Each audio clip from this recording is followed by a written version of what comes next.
Welcome to the Slop Farm. Enjoy the video. You start by powering the Marshall headphones and putting them into pairing mode so the iPad can see them. You should charge to a minimal 20% to avoid interruptions. Once in pairing mode, a flashing LED confirms readiness. On your iPad, open Settings, tap Bluetooth, and toggle it on if needed. Stay on that Bluetooth screen while the iPad scans. This keeps the device list active and prevents the iPad from sleeping before you select the headphone name. Once the headphones appear in the iPad's Bluetooth list, tap the exact Marshall model name to initiate connection. This is how the iPad creates the secure profile and routes audio. If a passcode appears, usually 0000 or a simple confirm dialog, accept it. This finalizes pairing.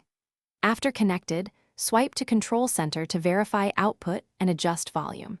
Make sure media apps show the Marshall device. This ensures system audio and app audio both route correctly, and to finish, play audio to confirm sound and test the microphone with a quick call.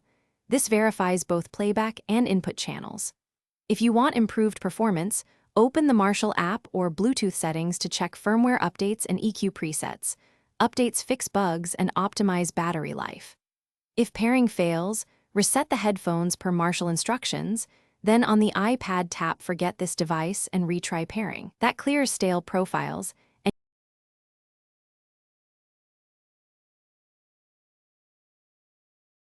Thanks for watching. Consider subscribing if we helped you today.